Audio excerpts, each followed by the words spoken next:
আসসালামু আলাইকুম, স্বাগত জানাচ্ছি দৈনিক খবর বাংলার সংবাদে। সাথে আছি আমি শারাফা বিনতে শরীফ নাবা।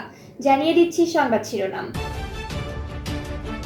পাবনায় দুর্গম বিলের মধ্যে অস্ত্র তৈরির কারখানা আবিষ্কার, একটি রিভলভার ও বিপুল পরিমাণ অস্ত্র তৈরির সরঞ্জাম উদ্ধার, দুজন গ্রেফতার। শুনছিলেন সংবাদ শিরোনাম, এবারে বিস্তারিত। পাবনার আতাইকুলা থানার লক্ষ্মীপুর ইউনিয়নে বিশালাকার চতরা বিলের নির্জন এলাকায় অভিযান পরিচালনা করে সন্ত্রাসীদের গোপন আস্তানা ও অস্ত্র তৈরির কারখানা আবিষ্কার করেছে পুলিশ। অভিযানকালে গুলিসহ একটি বিদেশি রিভলভার ও বিপুল পরিমাণ অস্ত্র তৈরির সরঞ্জাম উদ্ধার করা হয়। এছাড়াও দুজন সন্ত্রাসীকে গ্রেফতার করা হয়েছে। আতাইকুলা থানা ও পাবনা ডিবি পুলিশের একটি যৌথ অভিযান দল এই অভিযান পরিচালনা করে। অভিযানকালে চতরা বিলের মধ্যভাগে দুর্গম ও নির্জন এলাকায় তৈরি একটি ঘরের ভেতর থেকে বিপুল পরিমাণ অস্ত্র তৈরির সরঞ্জাম উদ্ধার সহ মনির হোসেন নামে এক ব্যক্তিকে গ্রেফতার করা হয়।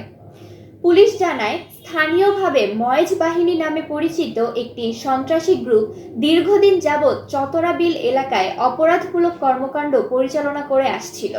গোপন সংবাদের ভিত্তিতে পাবনার পুলিশ সুপার মোর্তজা আলী খানের নির্দেশে এবং আতাইকুলা থানার অফিসার ইনচার্জ হাবিবুল ইসলামের নেতৃত্বে থানা ও ডিবি পুলিশের একটি যৌথ অভিযান দল 18 আগস্ট বিকেল 5টায় সন্ত্রাসীদের ধরার উদ্দেশ্যে অভিযানে বের হয়।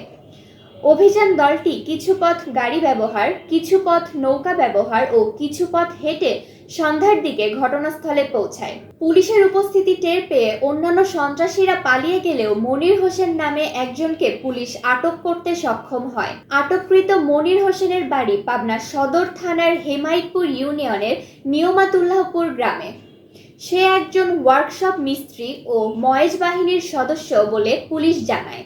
এ সময় বিলের মধ্যে জেগে ওঠা ভূমির উপর তৈরি করা একটি ঘর থেকে অস্ত্র তৈরির ছাঁচ, কাটিং মেশিন, ড্রিল মেশিন, লোহার পাত ও গান পাউডার সহ বিপুল পরিমাণ অস্ত্র তৈরির সরঞ্জাম উদ্ধার করা হয়। আটককৃত মনির হোসেনের দেয়া তথ্য মোতাবেক পুলিশ পাবনা সদর থানার মালিগাছা ইউনিয়নের খোদাইপুর গ্রাম থেকে রেজাউল করিম নামে ময়েজ বাহিনীর এক সদস্যকে গ্রেফতার করে। রেজাউল করিমের স্বীকারোক্তি ও তার দেয়া তথ্য মোতাবেক পরের দিন 19 আগস্ট পুলিশ তাকে সাথে নিয়ে চতরা বিলে সন্ত্রাসীদের সেই গোপন আস্তানায় পুনরায় অভিযানে যায়। এদিনের অভিযানে রেজাউলের দেখানো জায়গা থেকে 1 রাউন্ড গুলিসহ একটি বিদেশি রিভলভার উদ্ধার করা হয়। আতাইকুলা থানার অফিসার ইনচার্জ জানান, এই 18/8/2025 তারিখে লক্ষ্মীপুর ইউনিয়নের সত্তর বিলে নির্জন জায়গায় একটি পরিত্যক্ত করে অস্ত্র তৈরির কাজ চলতেছে। পরিশেষে আমরা এবং ডিবির একটি উচ্চ পোস্টিং এবং আতাইকুলার টিম এসআই যোগাযোগের নেতৃত্বে সহ তবে একটি ট্রলার নিয়ে আমরা সকলেই সেই বাড়িটি ঘেরাও করলে আমাদের উপস্থিতি টের পেয়ে আসামিরা দৌড় দিলে আমরা হাতে নাতে একজনকে দিতে পারি এবং ঘরের মধ্যে অস্ত্র তৈরির অনেক সরঞ্জাম উদ্ধার করি। এটা 1 শুটার গান এবং এর গুলি এবং বিভিন্ন উপকরণ, ফায়ারিং পিন, ট্রিগার থেকে শুরু করে আরও অনেক কিছু। পরে আমরা যত তালিকা মূলে উপস্থিত সাক্ষীদের মোকাবিলায় জব্দ করি এবং ধৃত আসামির স্বীকারোক্তির ভিত্তিতে সরকার বিলের ময়েজ এবং তার দলবল অন্যান্য সদস্য মিলে অস্ত্র তৈরি, অস্ত্র মেরামত এবং মজুত করার জন্যই তারা একত্রিত হয়েছিল। ধৃত আসামিকে নিয়ে এসে এবং তার স্বীকারোক্তির ভিত্তিতে পাবনা সদর উপজেলার মালিগাছি ইউনিয়নে অপর আসামিকে আমরা আটক করি এবং অপর আসামি রেজাল্টকে নিয়ে আমরা পুনরায় অভিযানে বেরোই।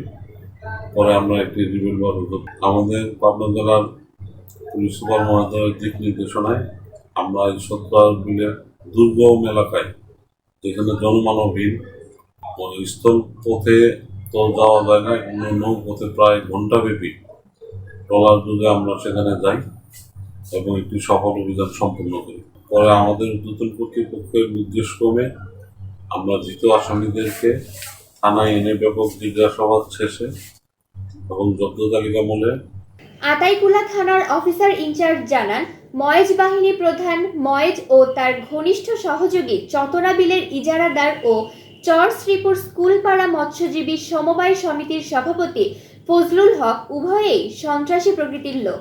উভয়ের বাড়ি লক্ষ্মীপুর ইউনিয়নের চরপাড়া গ্রামে চতরা বিলের পাড়ে।